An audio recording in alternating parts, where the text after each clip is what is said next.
His sense of humor is what really got me, because when we did move into this new space and the old school was being torn down, there were some mice. The mice ran out of the old school and they came anywhere they could, and they came into this new school for a while at first. And on one of my first days here, mice had gotten into my room and eaten my box of Triscuits, had gotten into a box of Triscuits and eaten them and eaten some of the crackers. And then I passed Mr. Jacoby in the hallway and I said, you know, we're getting mice down here in this new building already. I guess they're running from the other one. He said, mice? Really? And he got real serious in the face. And I said, yeah, they got into my desk drawer and ate some of my lunch, my crackers. And he said, oh, come with me, Mr. Thomas. Very serious face, had me follow him all the way back to his office. He got behind his desk. He said, come here, Mr. Thomas, come here. This is serious. And he pulled out a drawer and pulled out some paperwork. And he said, Mr. Thomas, if those mice come back and eat your food, try to get them on the free and reduced lunch program. And he gave me some paper. And I thought he was serious. He had me follow him all the way back to his office and everything. I don't know how appropriate this is, but when he first came, I was a department head for the World Languages Department. And in one of our meetings, we were discussing dress code. And he came from Bentonville, and things were a little bit more strict. Fayetteville has always been a little bit more laid back. And I can remember him proposing to us a couple of things that he wanted to get rid of. And it was baseball caps and thongs. And we all just kind of looked around and we were like, this is awkward. Why are we talking about underwear? But of course, Mr. Jacoby comes from an era where flip-flops are referred to as thongs. So I've always remembered that because it was kind of a funny moment, which broke the ice a little bit. But a time when I was going through a heart illness. I had a pretty extensive heart surgery upcoming.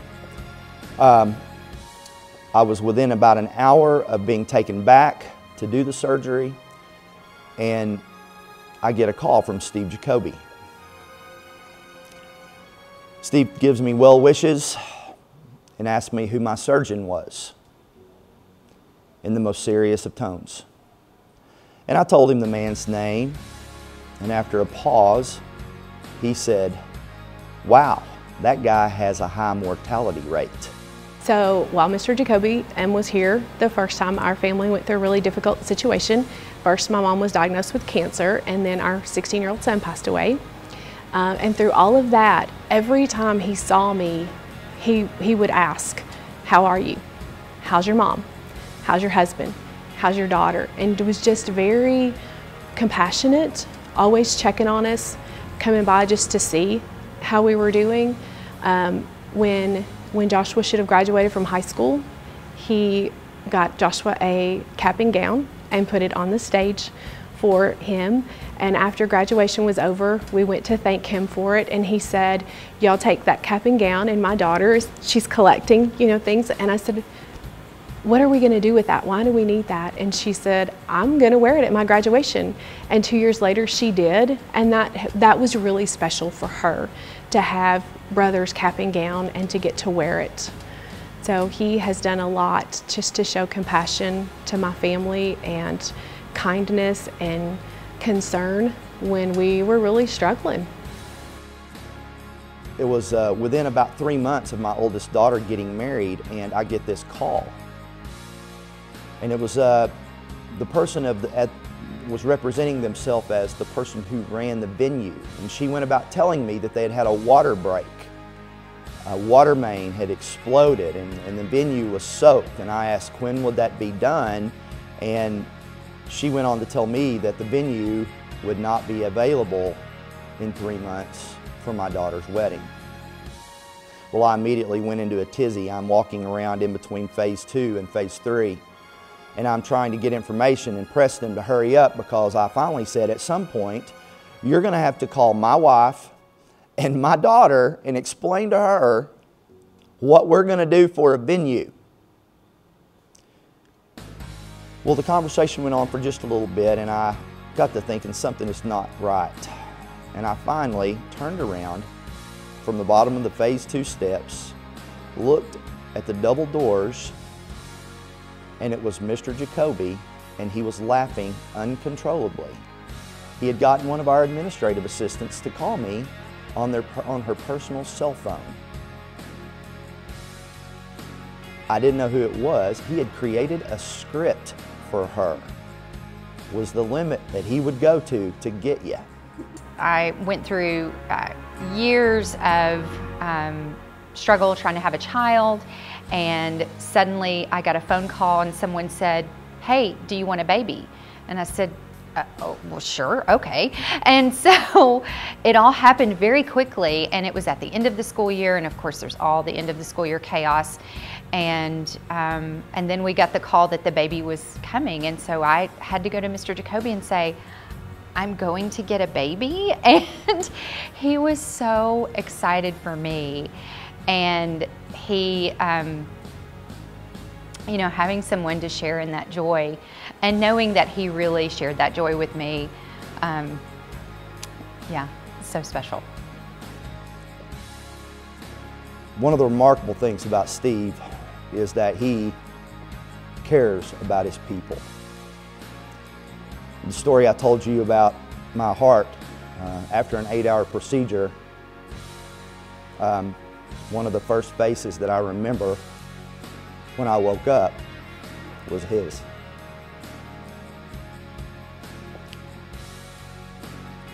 And when I was short on money for my daughter's wedding, he offered his home, his beautiful home, and any support that he could provide. So while he scared the crap out of me with the venue, he was always there for me. And I will always love him for that.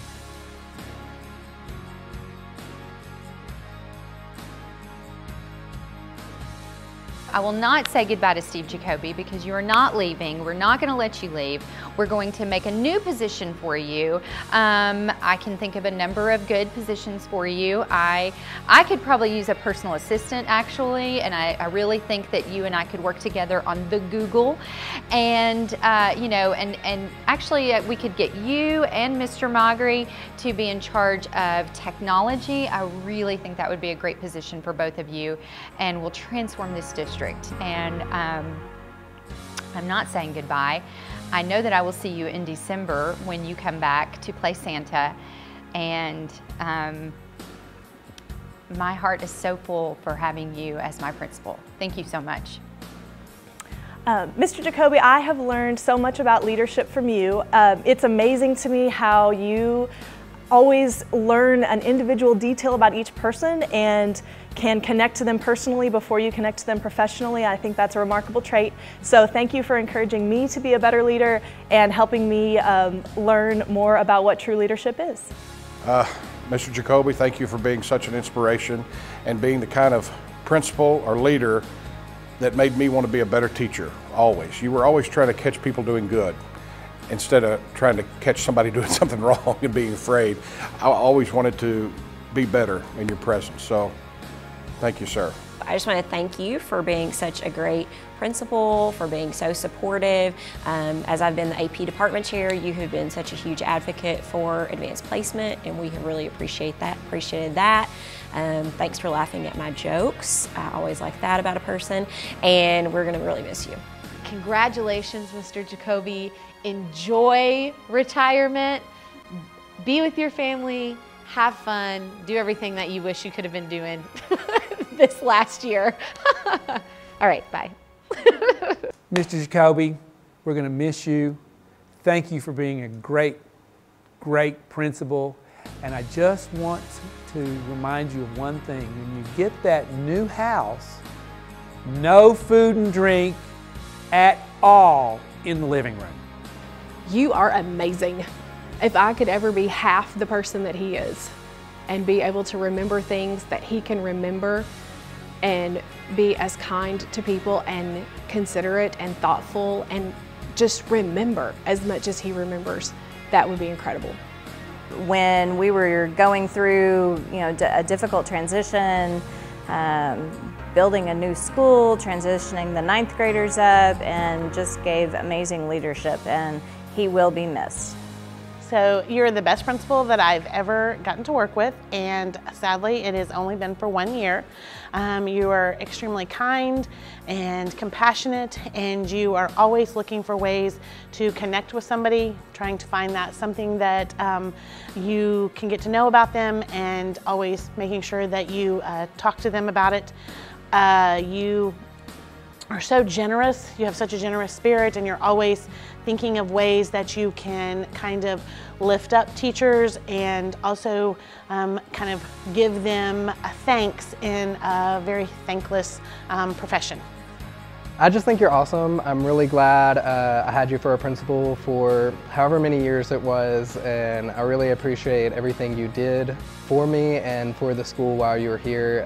I've been under several principals, probably not as many as others, but I think you've been the best principal I've been under in my career. I just want to say thank you so much for all of your leadership and your love toward the faculty. It's been, such a great experience this year, getting to have him back for 1 more year. I've kind of likened it to Michael Jordan coming out of retirement for 1 more year. So it's really been a lot of fun. Mr. Jacoby, thank you so much for being our fearless leader. Thank you for taking a chance on me and bringing me to be a part of the FHS Bulldog family. I wish you all the luck, and I wish we could clone you and have you stay forever, because you truly are a principal. We are going to miss you so much, and I really hope that you will stay in touch with me and with everyone that loves you so much here, and there's just no replacement for you. So good luck, and we wish you all and only the best. I think I'd just like to say thank you.